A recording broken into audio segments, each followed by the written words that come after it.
My adult son thought forcing me to wear diapers would break my spirit, but instead it ignited something far more dangerous: my business mind.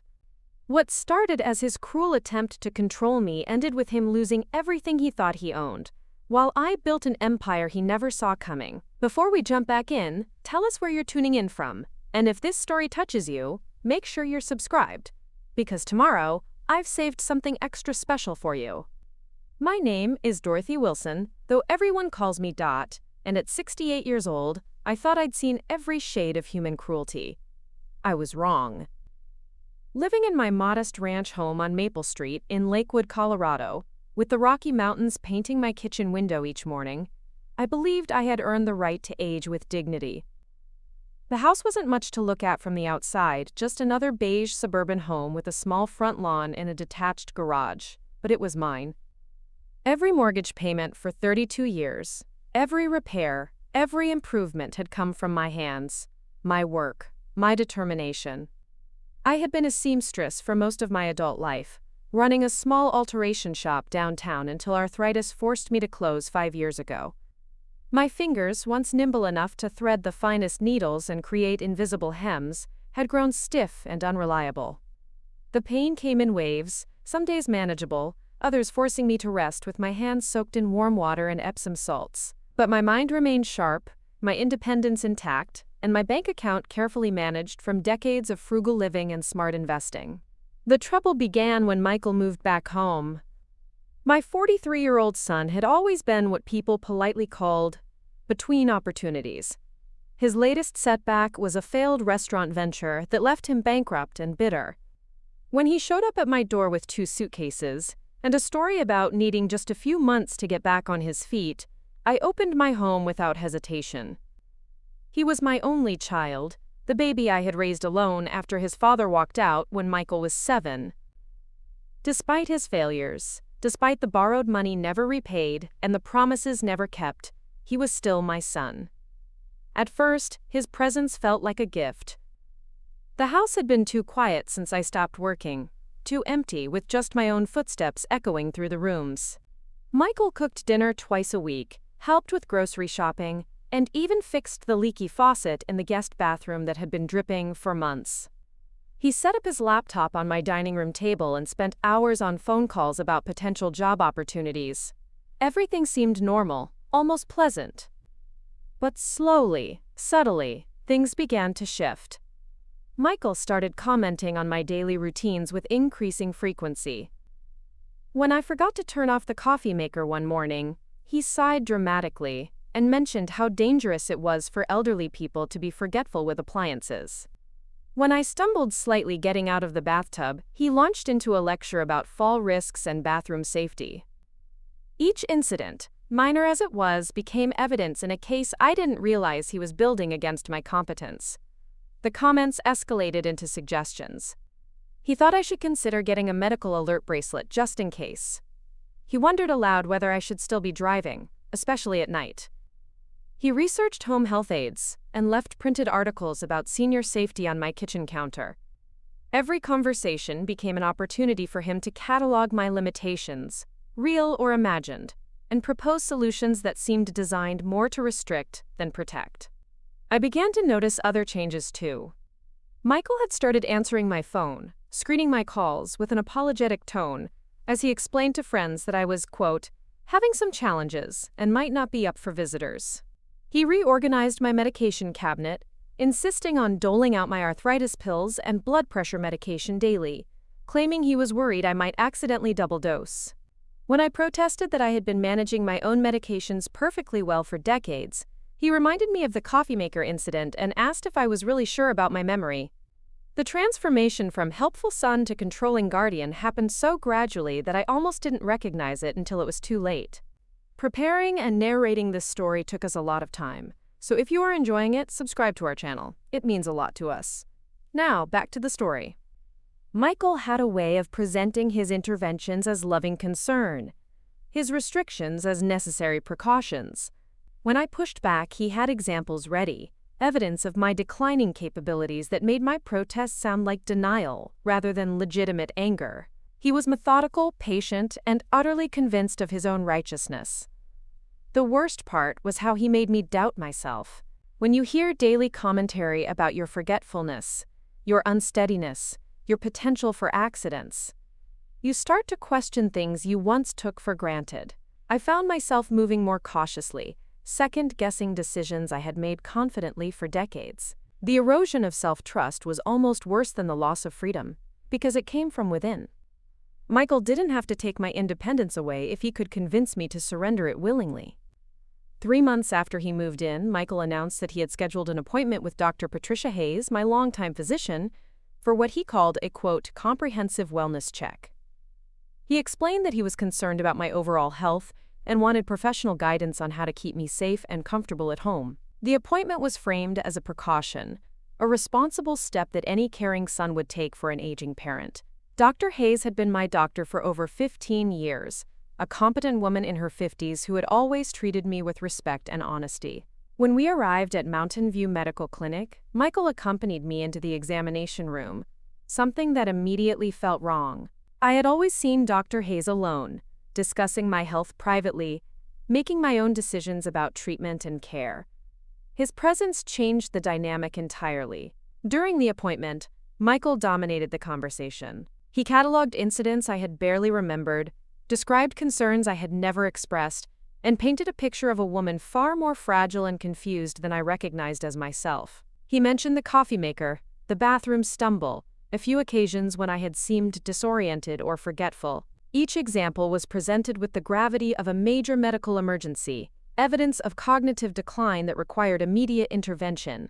Dr. Hayes listened carefully, asking me direct questions about my daily routines, my memory, my confidence in managing household tasks. I answered honestly, acknowledging that yes, I sometimes forgot minor things, and yes, my arthritis made certain activities more challenging than they used to be. But I emphasized that these were normal age-related changes, not signs of serious impairment. I was still driving safely, managing my finances, maintaining my home, and living independently. However, Michael's narrative had taken root. Dr. Hayes began discussing preventative measures and safety protocols that would help ensure my well-being. She recommended grab bars in the bathroom, a medical alert system, and regular check-ins from a home health aide. Most disturbing of all, she suggested that I might benefit from adult incontinence products, not because I had bladder control issues, but as a precautionary measure in case I became confused or unable to reach the bathroom quickly enough. The humiliation was instant and overwhelming. I had never experienced incontinence problems. My bladder control was perfectly normal for a woman my age. The suggestion felt like a devastating assault on my dignity, a reduction of my personhood to its most basic and vulnerable functions. When I protested, explaining that I had no medical need for such products, Dr. Hayes nodded sympathetically, but noted that many seniors found it helpful to have protection just in case. Michael seized on the recommendation with enthusiasm that felt almost predatory. He agreed that it was better to be safe than sorry, that accidents could happen to anyone, and that there was no shame in taking precautions. The way he spoke about my body, my potential for embarrassment, made me feel exposed and powerless in a way I had never experienced before. I was being discussed like a child who couldn't be trusted to manage her own basic needs. That afternoon, Michael took me to the pharmacy and purchased a package of adult diapers, selecting them with the casual efficiency of someone buying toothpaste. He handed them to me in the parking lot with a smile that I can only describe as triumphant, explaining that we would start using them immediately, just to establish the routine. When I refused, he reminded me that Dr. Hayes had recommended them and asked if I really wanted to risk an embarrassing accident. The drive home was silent, except for the rustling of the pharmacy bag in my lap. I stared out the window at the familiar streets of my neighborhood, feeling like a stranger in my own life. The mountains that had always comforted me looked cold and distant. The house I had loved for decades felt like a prison I was returning to. Everything that had defined me, my competence, my independence, my right to make decisions about my own body, had been stripped away in the span of a single medical appointment. That evening, Michael presented the first diaper with the matter-of-fact tone of someone administering necessary medicine. He explained that we would try them for a few weeks to see how they worked, that it was really no different from wearing any other undergarment, and that I would probably forget I was even wearing it. The condescension in his voice was thick enough to cut, but it was wrapped in such concern, such apparent love, that objecting felt selfish and unreasonable. I locked myself in the bathroom and stared at the product in my hands. It was thick, crinkly, designed for maximum absorbency and minimum dignity.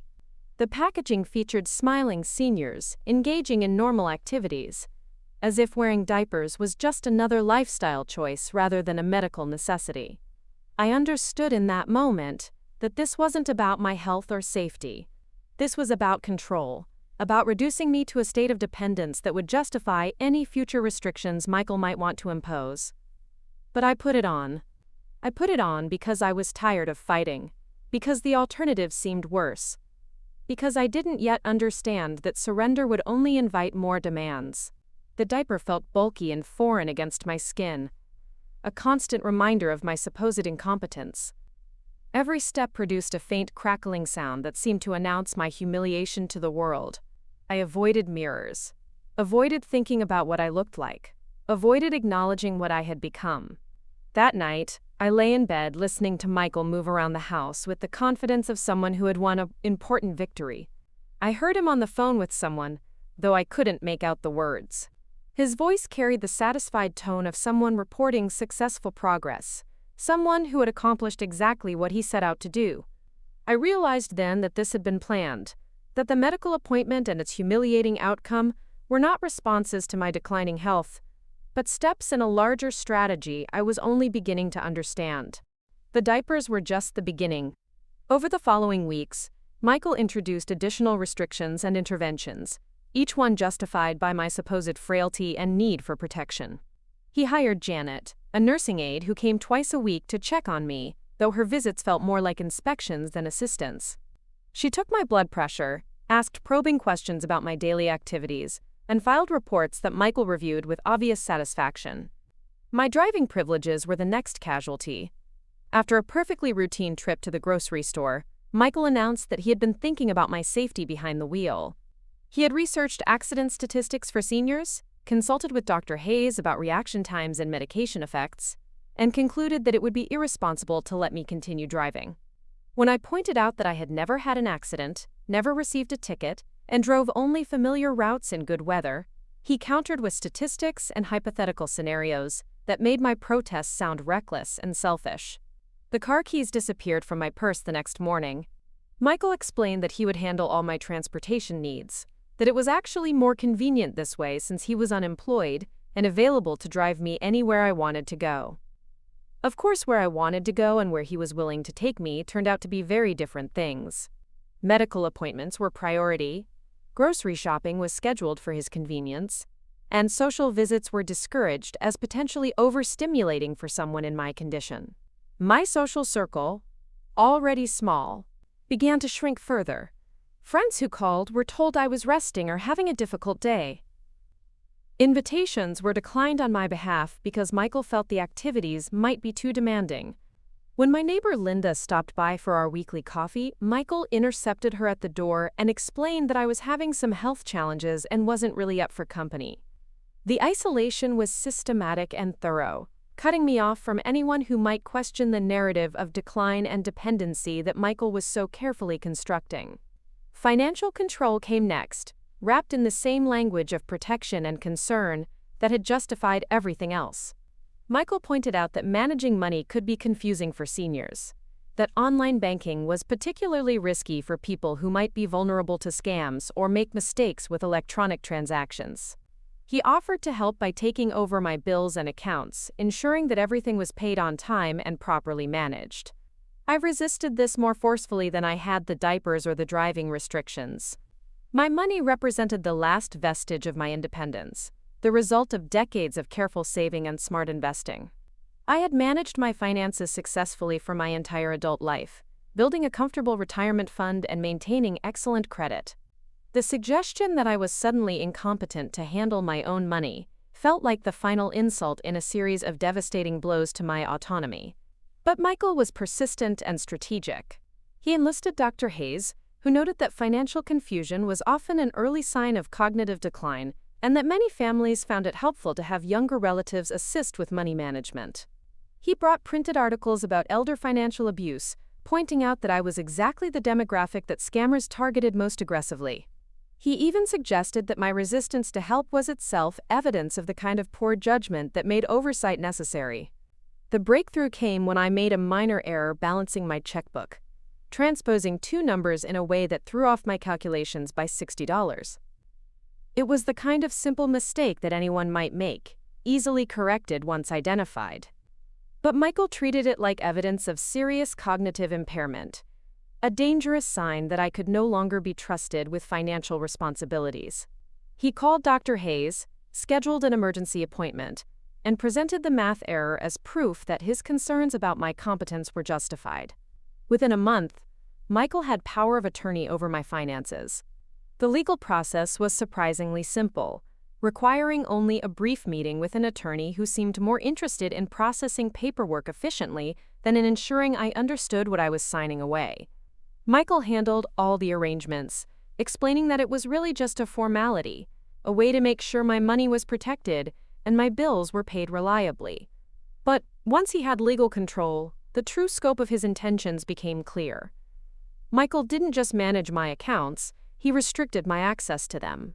He provided me with a small weekly allowance for personal expenses, explaining that this was standard practice for seniors who might be vulnerable to overspending or financial exploitation.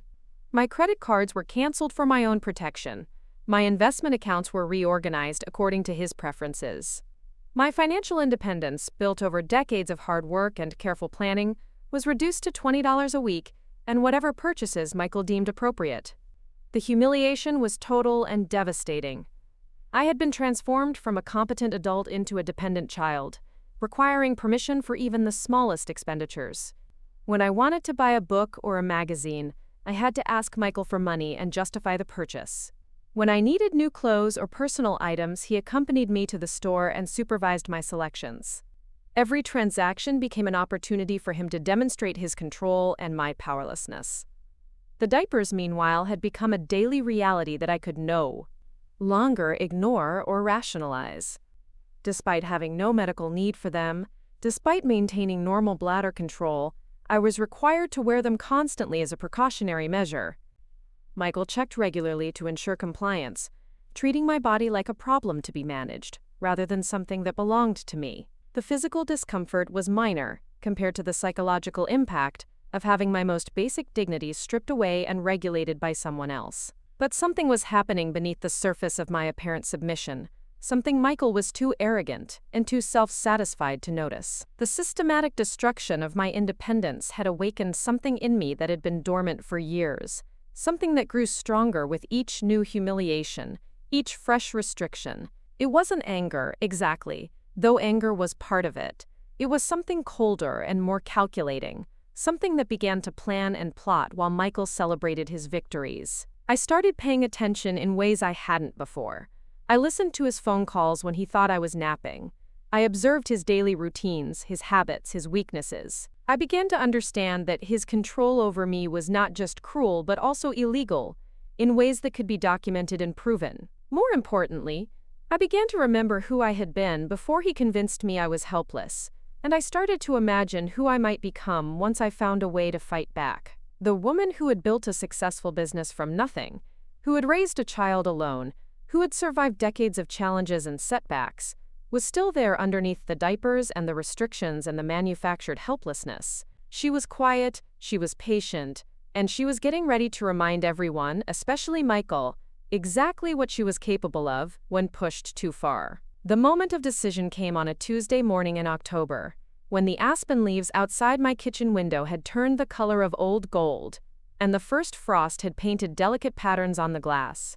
I was sitting at my small breakfast table, wearing the required diaper beneath my house dress, eating oatmeal that Michael had prepared because he claimed cooking might be dangerous for someone with my coordination issues. The humiliation of my circumstances should have been crushing, but instead, something entirely different was crystallizing in my mind. Michael was on the phone in the living room, his voice carrying that tone of false concern he used when discussing my condition with others. I could hear fragments of his conversation, enough to understand that he was speaking with someone about long-term care options, about facilities that specialized in seniors with cognitive decline, about the challenges of managing an elderly parent who was becoming increasingly difficult to handle at home. The casual way he discussed shipping me off to institutional care, as if I were a problem to be solved, rather than a human being with rights and feelings, ignited something deep in my chest that had been building for months. But this time, instead of despair or resignation, I felt clarity. Cold, sharp, absolute clarity about what needed to happen next. I had spent decades solving problems, building solutions, creating something from nothing. The skills that had made me successful in business, the analytical mind that had navigated complex alterations and demanding customers, the strategic thinking that had built my retirement savings, none of that had disappeared. It had simply been buried under months of systematic psychological abuse designed to make me forget my own capabilities. I finished my breakfast in silence, listening to Michael's voice drone on about my supposed limitations and care requirements. When he hung up the phone and came into the kitchen with that patronizing smile he wore when delivering bad news disguised as good intentions, I was ready. He sat down across from me and explained that he had been researching assisted living facilities, just as a precaution, just to understand our options for the future. He showed me glossy brochures featuring smiling seniors in sterile environments, explaining the benefits of professional care and structured activities. I nodded and asked appropriate questions, playing the role of the confused elderly woman who needed guidance and protection. But behind my docile expression, my mind was racing through possibilities, calculating resources, identifying the legal and financial vulnerabilities in Michael's elaborate scheme of control.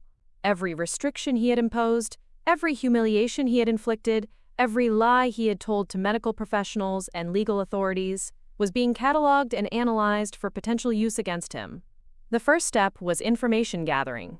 I needed to understand exactly what Michael had done with my accounts, what legal documents he had filed, what claims he had made about my mental state, and what evidence existed of his systematic campaign to declare me incompetent. This required patience and stealth, because any hint that I was investigating his actions would result in even tighter restrictions and closer supervision. I began by feigning confusion about my own financial situation, asking innocent questions about where my money was and how my bills were being paid. Michael, eager to demonstrate his indispensability, pulled out files and explained his reorganization of my accounts with obvious pride.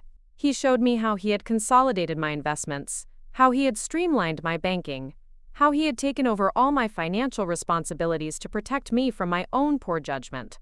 What he didn't realize was that I was memorizing every detail, every account number, every transfer he had made, every change he had implemented.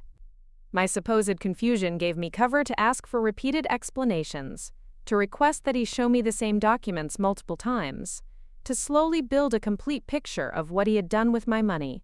The irony was perfect. His belief in my incompetence made him careless about hiding his actions from me. I learned that Michael had moved significant amounts from my high-yield savings accounts into checking accounts that he controlled completely. He had liquidated some of my most profitable investments, claiming they were too risky for someone my age, and moved the proceeds into accounts that required his signature for any withdrawals. He had also taken out a substantial line of credit against my house, something I had never authorized and wasn't sure I had legally agreed to, even with the power of attorney documents I had signed. More disturbing was the discovery that Michael had been paying himself a salary from my accounts, calling it compensation for his full-time caregiving services. The amount was significant, nearly $3,000 per month, for services that consisted mainly of restricting my activities and monitoring my behavior. He had also been charging my accounts for various expenses related to my care, including the cost of the diapers I was forced to wear, the home health aid visits that felt more like surveillance, and equipment I had never requested or needed. The financial abuse was extensive and well documented, which meant it was also potentially prosecutable. But more importantly, for my immediate purposes, it gave me leverage. Michael's control over my money was built on legal documents that could be challenged if I could prove that they had been obtained through fraud or coercion. The medical recommendations that justified his power of attorney were based on false information he had provided to Dr. Hayes. The competency evaluation that supported his authority was contaminated by his biased reporting of my abilities and limitations. While gathering this information, I also began quietly rebuilding my connections to the outside world. The isolation Michael had imposed was designed to prevent anyone from witnessing or questioning his treatment of me. but it also depended on my passive cooperation.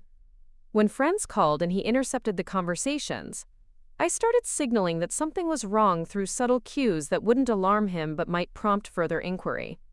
My friend Barbara, who had been calling weekly for months only to be told I was unavailable, finally insisted on speaking with me directly. When Michael reluctantly handed me the phone, I spoke carefully but managed to convey that things were not as he had been representing them. I mentioned feeling isolated and confused about some recent changes in my living situation, stopping just short of making direct accusations but planting seeds of concern that I hoped would grow into action. The breakthrough came when Barbara offered to visit, and Michael automatically began making excuses about why that wouldn't be appropriate. I interrupted him and said that I would very much like to see Barbara, that her visits had always been important to me, and that I missed our conversations. The directness of my response caught Michael off guard, and he found himself in the awkward position of having to openly forbid the visit, or allow it to happen. He chose a middle path, agreeing to a short visit but insisting that he needed to be present to help manage any confusion I might experience. What he didn't anticipate was that Barbara would recognize immediately that the confused, declining woman he had described bore no resemblance to the person she actually encountered. My mind was sharp, my memory clear, and my ability to articulate my thoughts unimpaired. The disconnect between Michael's narrative and reality was so obvious that Barbara began asking pointed questions about my care and living situation. I was careful not to make direct accusations during that first supervised visit, but I managed to communicate through facial expressions, tone of voice, and careful word choices that all was not well. Barbara, who had known me for 15 years, picked up on these signals immediately. When she left, she hugged me longer than usual and whispered that she would call again soon, a promise that felt like a lifeline being thrown to someone drowning. That evening, Michael was agitated in a way I had never seen before. He paced the house, made several phone calls in hushed tones, and questioned me repeatedly about what Barbara and I had discussed. His confidence was shaken, and for the first time since this nightmare began, I saw fear in his eyes. He was beginning to realize that his carefully constructed narrative of my incompetence was vulnerable to outside scrutiny, that witnesses to my actual mental state could undermine everything he had built. The next few days brought increased restrictions and closer supervision. Michael canceled my upcoming medical appointment, claiming I was having a difficult period and needed more time to stabilize before seeing Dr. Hayes. He instructed Janet, the home health aide, to increase her visits and provide more detailed reports about my behavior and statements. He even suggested that I might benefit from mild sedatives to help manage what he called my growing agitation and confusion. But these escalations only strengthened my resolve and provided additional evidence of his systematic abuse. I began documenting everything in a small notebook that I hid in my bedroom, recording dates, times, and details of every restriction, every humiliation, every lie Michael told about my condition.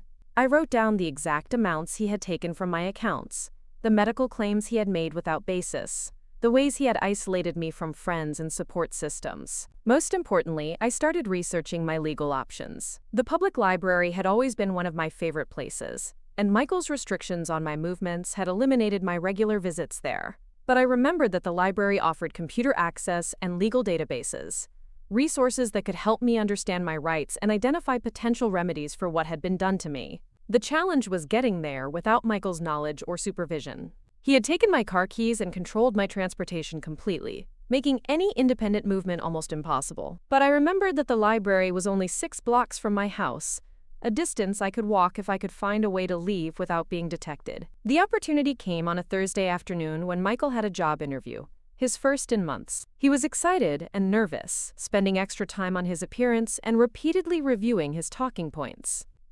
He would be gone for at least 2 hours, he explained, and he had arranged for Janet to check on me during his absence. But Janet's visit wasn't scheduled until 4 o'clock, giving me a window of opportunity if I was willing to take the risk. I waited until I heard Michael's car pull out of the driveway, then quickly changed into walking shoes and a jacket. The required diaper made normal movement awkward and uncomfortable, but I pushed through the humiliation and focused on my goal. I walked quickly through the neighborhood, avoiding main streets where Michael might see me if he returned early, taking back routes that kept me out of sight. The library felt like sanctuary, a place where I could think clearly and access resources without supervision or interference. I logged on to one of the public computers and began researching elder abuse laws, financial exploitation statutes, and the legal requirements for power of attorney documents. What I learned was both encouraging and infuriating. The pattern of behavior Michael had followed was textbook elder abuse, and Colorado had strong laws protecting seniors from exactly the kind of financial and psychological manipulation I had experienced. I also discovered that power of attorney documents could be revoked by the principal at any time, as long as that person was mentally competent to make such decisions. The medical evaluations and competency assessments that Michael had used to justify his authority were not permanent or binding. If I could demonstrate that I had been coerced or misled into signing those documents, or if I could show that my supposed incompetence had been fabricated, I could potentially regain control of my own affairs. More importantly, I learned about resources available to seniors facing abuse, including legal aid organizations, adult protective services, and advocacy groups specifically designed to help elderly people navigate complex legal and financial situations. There were phone numbers I could call, offices I could visit, professionals who specialized in exactly the kind of situation I was facing. I printed out everything I could, stuffing the papers into my jacket pockets before making the walk back home. Janet's car was already in my driveway when I arrived, and I could see her peering out the front window with obvious concern. I walked up the front steps as calmly as possible, preparing to face questions about where I had been and why I was outside without supervision. Janet met me at the door, with barely controlled panic, demanding to know where I had gone and whether I was hurt or confused.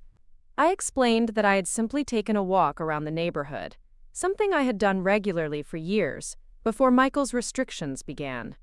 When she pointed out that I wasn't supposed to leave the house alone, I asked her to show me the written order from my doctor that prohibited me from walking in my own neighborhood. The question caught her off guard because no such order existed. Michael's restrictions were based on his claims about my safety and competence, not on any medical directive. Janet realized that she had no actual authority to confine me to my house, and her uncertainty about how to proceed gave me valuable insight into the legal weakness of Michael's entire system of control. When Michael returned from his interview, Janet reported my unauthorized walk with obvious distress. His reaction was swift and furious, though he tried to disguise his anger as concern. He lectured me about the dangers of wandering alone, the risk of falls or disorientation, the worry I had caused by disappearing without explanation. But underneath his patronizing tone, I could hear real fear that his control was slipping. That night, I lay in bed reviewing everything I had learned and planning my next moves. The legal research had given me hope that escape was possible, but it had also shown me how carefully I would need to proceed. Michael's power over my finances and medical care was substantial, and any direct challenge to his authority would need to be strategic and well supported by evidence. I decided that my first priority was to re-establish contact with my bank and investment advisors, to understand exactly what had been done with my money and whether any of Michael's actions could be challenged or reversed. This would require making phone calls without his knowledge, which meant finding opportunities when he was out of the house or occupied with other activities. The second priority was rebuilding my social connections and support network. Barbara's visit had shown me that outside witnesses could quickly see through Michael's narrative of my incompetence, but I needed more allies who could testify to my mental clarity and ability to make my own decisions. Finally, I needed to document everything Michael was doing, not just for my own understanding, but as evidence that could be used in legal proceedings if necessary. The notebook I had been keeping was a start, but I needed more systematic documentation of his financial abuse, medical manipulation, and psychological control. As I made these plans, lying in the darkness wearing a diaper I didn't need while my son slept peacefully in the next room after another day of systematically abusing his elderly mother, I felt something I hadn't experienced in months. Not hope exactly, but determination. Not optimism, but resolve. Michael had made a critical error in his campaign to control me. He had underestimated not just my intelligence and resourcefulness, but also my capacity for strategic thinking when pushed beyond my limits. He had been so focused on breaking me down that he had failed to notice I was quietly building myself back up, stronger and more dangerous than I had ever been. The woman who had raised a child alone, who had built a successful business from nothing, who had survived decades of challenges and setbacks, was not as easily defeated as Michael had assumed. She had been dormant, suppressed by months of systematic abuse, but she was still there. And she was getting ready to fight back in ways that would destroy everything Michael thought he had accomplished. The game was about to change, and Michael had no idea what was coming for him. The work began in earnest the following week, hidden behind a facade of compliance that Michael mistook for complete surrender.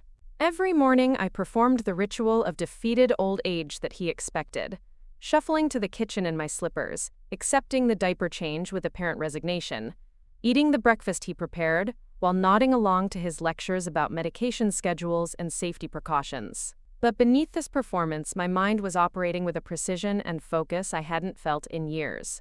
My first breakthrough came through an unexpected source. Mrs. Chen, the elderly Chinese woman who lived 2 houses down, had been watching Michael's treatment of me with growing concern.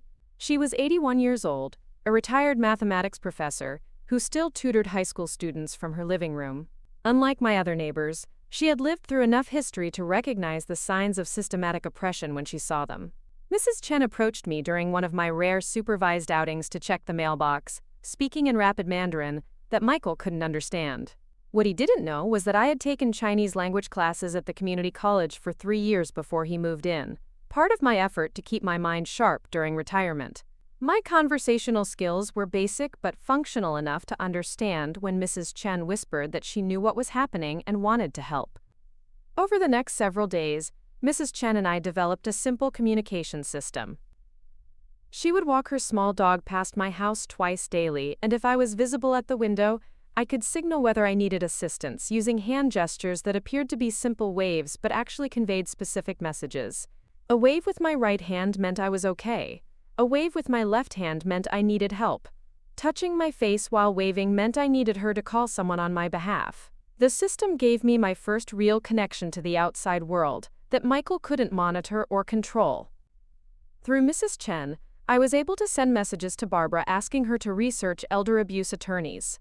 I had her contact my former bank manager to request that someone call and verify my account status. Most importantly, I asked her to reach out to my friend Margaret, who worked as a paralegal and might be able to provide legal guidance without immediately alerting Michael to my activities. Meanwhile, I began my own investigation into Michael's financial activities using methods that required no internet access or phone calls. During his job interviews and errands, I searched through his belongings, photographing documents with a small digital camera I had hidden in my sewing box. I discovered invoices for expenses he had charged to my accounts, bank statements showing transfers I had never authorized, and correspondence with financial advisors about investment changes I had never approved. The evidence was damning and extensive. Michael had been systematically looting my accounts for months, using the power of attorney documents to justify expenditures that had nothing to do with my care. He had purchased an expensive laptop computer, supposedly for managing my medical records. He had leased a new car, claiming that reliable transportation was essential for taking me to appointments. He had even paid for a vacation to Las Vegas, documented as a respite trip necessary for maintaining his ability to provide care. More disturbing were the medical bills he had submitted to my insurance for services I had never received. Physical therapy sessions I had never attended, occupational therapy evaluations that had never taken place, mental health consultations with providers I had never met. The fraudulent billing was sophisticated and systematic, suggesting that Michael had researched exactly how to maximize insurance reimbursements for elder care services. But the most shocking discovery was a series of emails between Michael and a facility called Golden Years Manor, a memory care institution that specialized in patients with dementia and severe cognitive decline.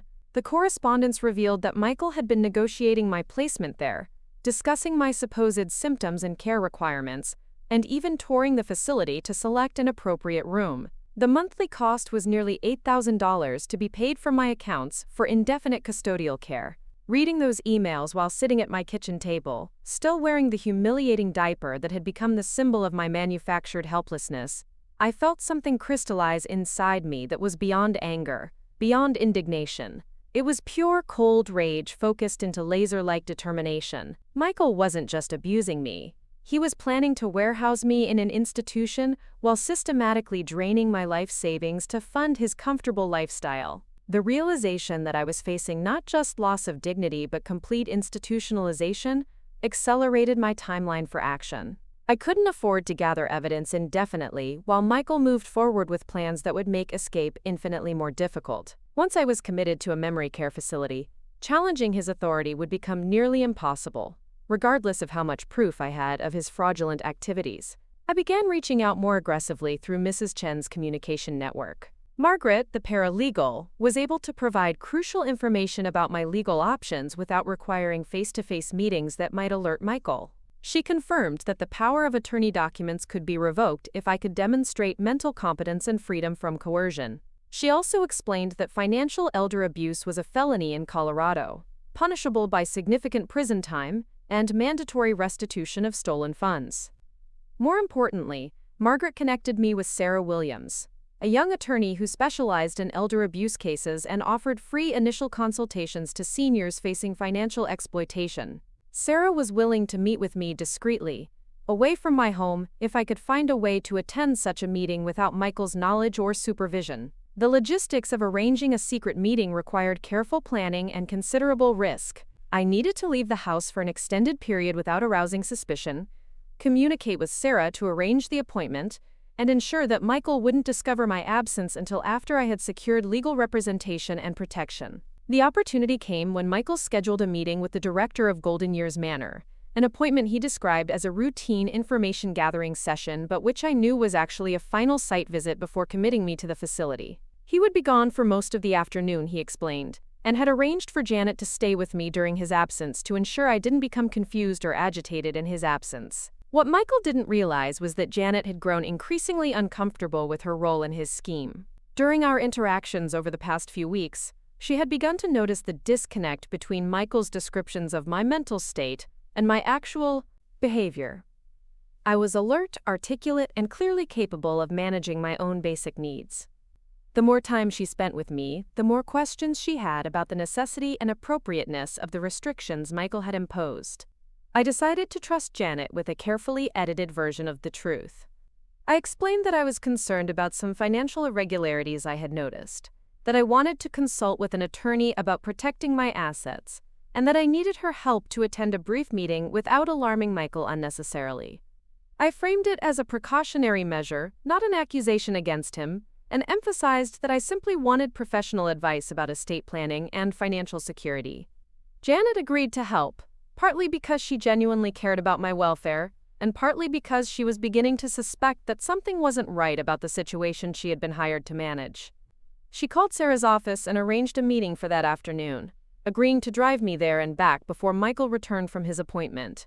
The law office was in a modest building downtown, nothing fancy or intimidating, but walking through those doors felt like stepping from prison into freedom. Sarah Williams was younger than I had expected, probably in her early 30s, with kind eyes and a direct manner that inspired immediate confidence. She listened to my story without interruption, taking notes and asking clarifying questions that showed she understood both the legal and emotional dimensions of what I had experienced. Sarah's assessment was clear and encouraging. The pattern of behavior I described constituted textbook elder abuse, with multiple felony violations including financial exploitation, medical fraud, and unlawful imprisonment. The evidence I had gathered was substantial and well documented. Most importantly, my mental competence was obvious and unquestionable, which meant that any legal documents Michael had obtained through misrepresentation could be challenged successfully. The process of fighting back would require courage and patience, Sarah explained, but it was entirely feasible. She could file for an emergency injunction to freeze my accounts and prevent further financial abuse. She could petition the court to revoke the power of attorney documents based on fraud and coercion. She could also initiate criminal proceedings against Michael for the multiple felonies he had committed, while systematically abusing his position of trust. What struck me most about Sarah's presentation was her matter-of-fact confidence that justice was not only possible, but likely. After months of being told I was incompetent, confused, and helpless, hearing a legal professional describe me as a crime victim with clear rights and viable remedies felt like awakening from a nightmare into reality. We spent 2 hours going through my evidence, organizing documentation, and planning the sequence of legal actions that would dismantle Michael's control over my life. Sarah explained that the first step would be filing papers to freeze my accounts and prevent any further unauthorized transfers. This would happen immediately, before Michael realized that his scheme had been discovered and exposed. The second step would be petitioning for restoration of my legal rights and revocation of all power of attorney documents. This would require a competency evaluation by an independent medical professional, but Sarah was confident that any objective assessment would confirm my mental capacity and expose the fraudulent basis for Michael's authority. The final step would be pursuing criminal charges for financial elder abuse, medical fraud, and unlawful imprisonment. Sarah explained that prosecutors took these cases seriously, especially when the evidence was as clear and extensive as what I had gathered. Michael could face years in prison and would be required to make full restitution of all funds he had stolen. But Sarah also warned me that Michael's reaction to losing control would likely be swift and potentially dangerous. Men who systematically abuse elderly relatives often escalate their behavior when challenged, sometimes becoming violent or threatening. She recommended that I consider staying elsewhere once the legal process began, at least until Michael was arrested and the immediate threat was neutralized. I thought, about her warning as Janet drove me home that afternoon. Michael's car was already in the driveway when we arrived, meaning his meeting had ended earlier than expected. I felt a moment of panic, wondering if he had discovered my absence and would demand explanations I wasn't prepared to give. But when I walked into the house, he was sitting on the couch with a satisfied expression, apparently pleased with the progress of his institutionalization plans. He asked how my afternoon had been, and I gave a vague response about feeling tired and spending most of the time resting. Janet supported my story, mentioning that I had seemed fatigued and had napped for much of her visit. Michael accepted this explanation without suspicion, too focused on his own successful meeting to pay close attention to details that might have revealed my activities. That evening, as I went through the familiar routine of preparing for bed while wearing the diaper that symbolized everything Michael had taken from me, I felt a profound shift in my emotional state. The fear and helplessness that had dominated my thoughts for months were replaced by anticipation and determination. I was no longer a victim waiting for rescue. I was a woman with a plan, backed by legal expertise and documentary evidence. The next morning would bring the beginning of the end of Michael's reign of terror. Sarah had promised to file the emergency motions first thing, which meant that by noon, his access to my accounts would be frozen, and his power of attorney would be under legal challenge. The financial empire he had built on my stolen money would begin crumbling before he even realized it was under attack. I spent that last night under his control making final preparations. I packed a small bag with essential items, knowing that I might need to leave quickly once the legal process began. I made copies of my most important documents and hid them where Michael wouldn't think to look. I wrote a detailed letter explaining my actions and motivations, to be given to any family members or friends who might question my decisions. Most importantly, I prepared myself emotionally for the confrontation that was coming. Michael had spent months breaking down my confidence and self-worth, convincing me that I was helpless and dependent on his protection. Tomorrow, he would discover that the confused, frightened old woman he had created existed only in his imagination. The real Dorothy Wilson, the woman who had survived decades of challenges and built a successful life through intelligence and determination, was about to remind him exactly who he had been foolish enough to underestimate. As I lay in the darkness listening to Michael move around the house with the confidence of someone who believed his victory was complete, I smiled for the first time in months.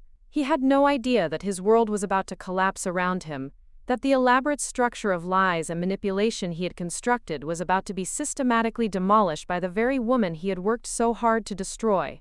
The predator had made a fatal error. He had mistaken silence for surrender, compliance for defeat. Tomorrow, he would learn the difference between controlling someone and breaking them. And he would discover that some fights are won not through force, but through patience, planning, and the quiet determination of someone who refuses to be defeated. The call came at precisely 9:15 on a Wednesday morning, while Michael was in the shower, singing off-key as steam billowed from under the bathroom door. I had been waiting by the kitchen phone, dressed and alert despite the early hour, knowing that Sarah had promised to contact me as soon as the emergency motions were filed. When the phone rang, I answered before the second tone, keeping my voice low and controlled. "Mrs. Wilson, this is Sarah Williams. The paperwork has been submitted and approved. As of 30 minutes ago, all your accounts are frozen pending judicial review. Your son no longer has access to any of your funds, and the power of attorney documents are under formal challenge. Are you somewhere safe?" The relief that flooded through me was so intense I had to grip the kitchen counter to steady myself. After months of feeling powerless while watching Michael systematically drain my life savings, knowing that his theft had been stopped felt like oxygen returning to lungs that had forgotten how to breathe. But Sarah's question about my safety reminded me that the most dangerous part of this process was just beginning. "He's still here," I whispered into the phone. "He doesn't know anything yet. That won't last long. The bank will attempt to contact him within the hour about the frozen accounts. When that happens, his reaction could be unpredictable. Do you have somewhere you can go immediately?" I thought about Mrs. Chen's offer to help, about Barbara's repeated invitations to visit, about the small network of allies I had quietly assembled over the past few weeks. "Yes, I have options." "Good. Take only what you absolutely need and leave as soon as possible. I'll call you this afternoon with an update on the court proceedings. Remember, Mrs. Wilson, you're not running away. You're taking back control of your own life." The water stopped running upstairs, and I heard Michael's heavy footsteps moving across the bathroom floor. I hung up the phone and moved quickly to my bedroom, where the small bag I had packed was hidden in the back of my closet. Essential medications, a few changes of clothes, my most important documents, and the camera containing photographs of Michael's fraudulent activities. Everything else could be replaced once this nightmare was over. I was sitting at the kitchen table with a cup of tea when Michael came downstairs, his hair still damp and his expression cheerful in the way it always was when he believed everything was proceeding according to his plans. He had been particularly pleased lately, no doubt, because his meeting with Golden Years Manor had gone well and he was close to achieving his goal of warehousing me in an institution while maintaining complete control over my finances. "Good morning, Mom," he said, using the affectionate tone that had once comforted me but now felt like mockery. "How are you feeling today? Did you sleep well?" "I slept fine, thank you." I kept my voice steady and neutral, giving no hint of the knowledge that was burning inside me like a secret fire. "You seem to be in a good mood this morning." "I am. I've been thinking about some positive changes we can make to improve your quality of life. There are some excellent facilities that specialize in helping seniors with memory issues, places where you could get professional care and engage in structured activities with people your own age." The casual way he discussed destroying my independence, the cheerful tone he used to describe my imprisonment, the complete absence of any recognition that I was a human being with rights and preferences, crystallized everything I had learned about his true character over these terrible months. This wasn't a son trying to help his aging mother. This was a predator who had identified a vulnerable target and systematically exploited her for financial gain. "That sounds interesting," I replied, matching his tone. "We should definitely explore all our options." Michael beamed at what he interpreted as cooperation, clearly pleased that his months of psychological manipulation had finally broken my resistance completely. He began outlining his vision for my future, with the enthusiasm of someone describing a vacation resort, rather than a memory care prison. Professional nursing staff, structured meal times, supervised activities, secure environments designed to prevent wandering or confusion. As he spoke, I watched his face and marveled at how completely I had misunderstood the man I had raised. The child I had sacrificed for, worked extra hours to support, defended against critics who questioned his potential, had grown into someone capable of coldly calculating the most efficient way to steal everything I had worked for while convincing me it was for my own good. The transformation was so complete that I wondered if the loving son I remembered had ever really existed, or if I had simply projected my hopes onto someone who had always been fundamentally selfish and manipulative. The phone rang at 10:47, interrupting Michael's description of art therapy programs and pet visitation schedules. I watched his face change as he answered, his expression shifting from cheerful confidence to confusion to growing alarm. The conversation was brief and tense, with Michael asking repeated questions about account freezes and legal orders that he clearly didn't understand. When he hung up, The transformation was immediate and frightening. The mask of loving concern disappeared completely, replaced by naked fury that made his face flush dark red and his hands clench into fists. For the first time since this ordeal began, I saw Michael as he truly was. Not a misguided son, but a criminal whose scheme had been exposed and who was now facing the consequences of his actions. "What did you do?" he demanded, his voice low and dangerous. "What lies did you tell them?" "I don't know what you're talking about," I replied calmly, though my heart was racing. "Who was on the phone?" "The bank. They said my access to your accounts has been suspended pending some kind of investigation. They said there are court orders freezing everything." "How is that possible unless you've been talking to people behind my back?" The accusatory tone, the immediate assumption that I was responsible for undermining his theft, revealed how completely he had convinced himself that his crimes were justified. In Michael's twisted worldview, I was the villain for trying to protect my own money from his unauthorized appropriation. The victim had become the perpetrator simply by refusing to submit passively to continued abuse. "Michael, I think there might be some misunderstanding. Maybe we should call them back and get more information about what's happening. Don't play dumb with me, you've been planning this, haven't you? You've been pretending to be confused and helpless while secretly working against me. Who have you been talking to?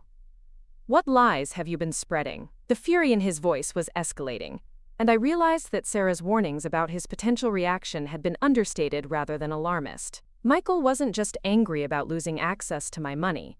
He was enraged that his victim had outsmarted him, that the elaborate psychological manipulation he had crafted so carefully had failed to break me completely. I stood up slowly, moving toward the kitchen door with deliberate casualness. "I think I'll go lie down for a while. This conversation is getting a bit overwhelming." "You're not going anywhere until you explain what you've done." Michael stepped between me and the doorway, his physical presence suddenly threatening in a way it had never been before. "You're going to tell me exactly who you've been talking to and what you told them." "Michael, you're scaring me. Please move out of the way." "I'm scaring you? You've been lying to everyone for months, making me look like some kind of criminal when all I've done is try to take care of you. Do you have any idea what this could do to my reputation, to my future?" The complete self-centeredness of his response, the way he viewed my resistance to his abuse as a personal attack on him, confirmed everything I had suspected about his motivations. This had never been about my welfare or safety. It had always been about money and control. The concern for my well-being had been a performance designed to justify his systematic theft and manipulation. I tried to step around him, but Michael moved to block me again, his face now twisted with an anger that made him look like a stranger. "You're not leaving this kitchen until you fix whatever you've done. Call the bank back. Tell them it was a mistake. Tell them you were confused and didn't understand what you were saying." "I'm not confused, Michael. I understand exactly what's been happening here." The words hung in the air between us like a declaration of war. For months, I had hidden my awareness behind a facade of compliance and bewilderment, allowing Michael to believe that his manipulation had succeeded completely. Now, with legal protection finally in place, I could drop the pretense and speak the truth that had been burning inside me. "You understand? You don't understand anything. You're a sick old woman who can't be trusted to make her own decisions. Without me, you'd be dead or living on the streets. I've sacrificed everything to take care of you, and this is how you repay me? You've sacrificed nothing, Michael. You've stolen from me. You've lied to doctors about my condition. You've isolated me from my friends. You've forced me to wear diapers I don't need and live like a prisoner in my own home. And you've done all of this while stealing thousands of dollars from my accounts to fund your own lifestyle." The truth hit him like a physical blow, and for a moment his anger was replaced by something that might have been fear. He was beginning to realize that his crimes had been discovered and documented, that the confused old woman he thought he had been manipulating was actually a competent adult who had been gathering evidence against him. "You can't prove any of that. Who's going to believe you over me? You're the one wearing diapers, remember? You're the one who can't be trusted to drive a car or manage your own medication. I have medical records, documentation from doctors, witness statements about your declining mental state. You have fabricated evidence based on lies you told to medical professionals. But I have bank records showing unauthorized transfers. I have photographs of fraudulent insurance claims. I have documentation of every theft, every lie, every form of abuse you've inflicted over the past 6 months." Michael's face went pale as the implications of my words sank in. He was beginning to understand that his careful scheme had been unraveling while he thought he was winning, that his victim had been quietly building a case against him while pretending to be helpless. The kitchen phone rang again, and this time Michael answered it with shaking hands. I could hear enough of the conversation to understand that it was his attorney, someone he had apparently contacted after the first call from the bank. The legal advice he was receiving was clearly not what he wanted to hear, because his face grew ashen and his voice became increasingly desperate. When he hung up, Michael turned to me with an expression I had never seen before, a mixture of panic and calculation that made every instinct scream danger. "You have no idea what you've done. Do you think anyone is going to want to deal with you after this? Do you think any care facility is going to accept someone who makes false accusations against her own family?"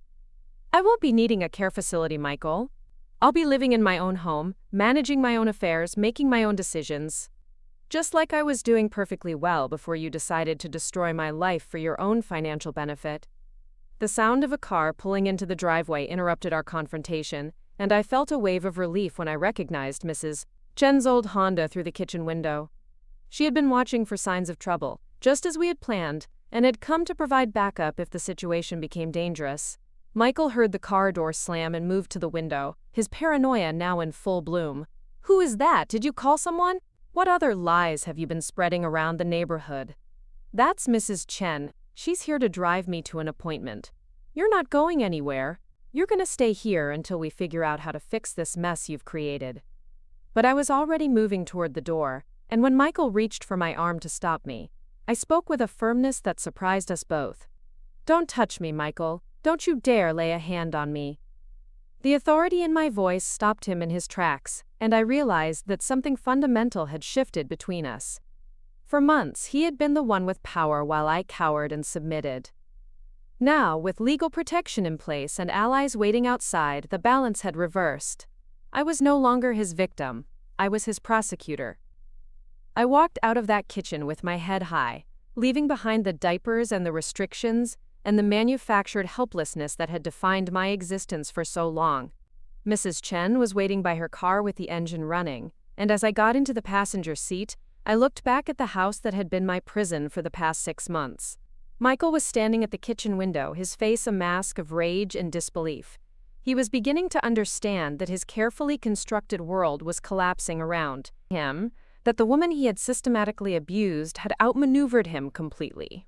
The predator had become the prey, and there was nothing he could do to stop what was coming next. As Mrs. Chen drove away from Maple Street, I felt the weight of months of oppression lifting from my shoulders like fog dissipating in sunlight. The frightened, confused old woman that Michael had tried to create was gone forever. In her place sat Dorothy Wilson, competent adult, crime victim, and soon-to-be witness for the prosecution in a case that would send her abusive son to prison for a very long time. The courthouse steps felt solid beneath my feet as I climbed them for the final time, 18 months after that terrible morning when Michael had first tried to stop me from leaving my own kitchen. Today was sentencing day, and the woman ascending those granite steps bore little resemblance to the frightened, humiliated person who had once worn diapers at her son's command and begged permission to buy a magazine. Sarah walked beside me, her briefcase containing the comprehensive documentation that had made Michael's conviction inevitable. Bank records showing over $40,000 in unauthorized transfers, medical insurance fraud totaling nearly $15,000, forged documents, and fabricated competency evaluations. The evidence had been so overwhelming that Michael's attorney had eventually recommended a guilty plea to avoid an even harsher sentence after a trial. Inside the courtroom, I took my seat in the front row and looked across the aisle at Michael, who sat hunched beside his lawyer with the deflated posture of someone whose entire worldview had collapsed. He had aged dramatically over the past year and a half, his hair now completely gray, and his face bearing the permanent lines of someone who had discovered that actions have consequences. He no longer looked like the confident manipulator who had systematically dismantled my independence. He looked like exactly what he was, a convicted felon awaiting punishment for elder abuse. The judge, the Honorable Patricia Ramirez, had presided over the entire case with a combination of legal precision and moral outrage that had impressed everyone in the courtroom. She was a woman in her early 60s who had built her career prosecuting crimes against vulnerable populations, and she had made it clear from the beginning that she viewed Michael's systematic abuse of his elderly mother as particularly despicable. "Mr. Wilson," Judge Ramirez began, her voice carrying the weight of absolute authority, "you have been convicted of multiple felonies related to the financial exploitation and psychological abuse of your 70-year-old mother. Before I impose sentence, I want you to understand the full scope of what you have done." She recounted the details with clinical precision: the unauthorized access to my accounts, the fraudulent medical claims, the forced dependency created through psychological manipulation, the plans to institutionalize me while continuing to drain my resources. Each crime was laid out methodically, creating a portrait of calculated cruelty that made Michael shrink further into his chair. "You didn't steal money from a stranger, Mr. Wilson. You stole from the woman who raised you, who sacrificed to provide for your education and opportunities, who opened her home to you when you needed help. You repaid her generosity by systematically destroying her dignity and independence while enriching yourself at her expense." The judge's words carried a moral weight that transcended the legal proceedings. This wasn't just about financial crimes. It was about the fundamental betrayal of trust that occurs when someone exploits the very relationship that should provide safety and protection. Michael had violated not just laws, but the basic bonds that hold families and societies together. The court sentences you to 4 years in state prison, followed by 3 years of supervised probation. You are ordered to pay full restitution of $57,000 in stolen funds and fraudulent claims. Additionally, you are permanently barred from having any legal authority over your mother's affairs and from entering her property without explicit permission. 4 years. It seemed simultaneously too long and not nearly long enough for someone who had stolen months of my life and nearly succeeded in destroying everything I had worked decades to build. But as I watched Michael being led away in handcuffs, I felt something more complex than simple satisfaction. I felt the deep peace that comes from seeing justice served and knowing that other elderly people would be protected from similar abuse because of the precedent this case had established. The restitution would restore my financial losses, but the real victory was far more profound. I had proven to myself and to everyone else that age and physical vulnerability do not equal helplessness, that intelligence and determination can overcome even the most systematic oppression, and that victims can become victors when they refuse to accept defeat. Sarah and I walked out of the courthouse together, and she handed me a thick folder containing copies of all the legal documents that had restored my rights and autonomy. "You know, Mrs. Wilson, in 20 years of practicing law, I've never seen someone fight back as strategically and effectively as you did. You didn't just win this case, you demolished his entire scheme while he thought he was winning." The months following Michael's arrest had been a period of profound transformation for me. With my accounts unfrozen and my legal rights restored, I had been able to rebuild my life on my own terms. I moved back into my house on Maple Street, but now it felt different, smaller somehow, like a place I had outgrown rather than somewhere I belonged. The physical recovery had been the easiest part. Throwing away the diapers Michael had forced me to wear felt like shedding a costume from a particularly degrading theater performance. Reclaiming my car keys and returning to independent transportation restored a freedom I had almost forgotten I possessed. Reconnecting with friends and resuming social activities reminded me that isolation had been another form of abuse, as damaging as the financial theft. But the deeper changes were more significant and lasting. The experience of systematic oppression, followed by successful resistance, had awakened something in me that had been dormant for years. I discovered that I possessed reserves of strength, intelligence, and determination that I had never fully recognized. The woman who had quietly documented evidence while pretending to be confused, who had built a legal case while appearing helpless, who had orchestrated her own liberation while her abuser celebrated his apparent victory, was someone I was proud to be. More importantly, I realized that my story could help others facing similar situations. Elder abuse was far more common than most people understood, often hidden behind closed doors and family loyalty. Victims frequently remained silent because they felt ashamed, confused, or convinced that no one would believe them. My case demonstrated that resistance was possible, that evidence could be gathered, that legal protection was available, and that even the most systematic abuse could be defeated. I began volunteering with the Colorado Coalition Against Elder Abuse, sharing my story at training sessions for social workers, healthcare providers, and law enforcement officers. The response was always the same. Professionals who thought they understood elder abuse were shocked by the sophistication and cruelty of Michael's scheme, and they left the presentations better equipped to recognize and respond to similar situations. I also started speaking at senior centers and community groups, teaching older adults about the warning signs of financial exploitation and the resources available to protect themselves. These presentations were deeply personal for me, because I could see in the audience faces that reflected my own journey from victim to survivor to advocate. The most rewarding part of this work was the individual conversations that followed my presentations. Elderly people would approach me hesitantly, sometimes weeks or months later, to share their own experiences of abuse or exploitation. Some were being financially manipulated by adult children, others were being isolated and controlled by caregivers. Many had been convinced that their age and physical limitations made them powerless to resist. I became a living example that vulnerability does not equal helplessness, that intelligence and strategic thinking can overcome physical limitations, and that the legal system can protect elderly people when they have the courage to seek help. Every person I helped break free from an abusive situation felt like another victory over the mindset that had almost destroyed my own life. 1 year after Michael's sentencing, I made a decision that surprised even me. I sold the house on Maple Street and moved to a smaller condominium closer to downtown Lakewood. The ranch home held too many memories of powerlessness and humiliation. I wanted to live somewhere that reflected who I had become, rather than who I had been forced to pretend to be. The new place was modern, efficient, and entirely mine.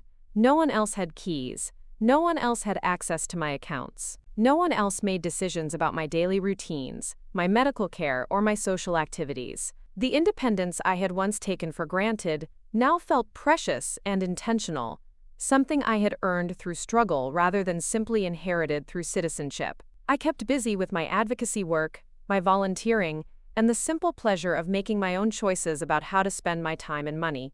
I traveled to places I had always wanted to see but had never prioritized.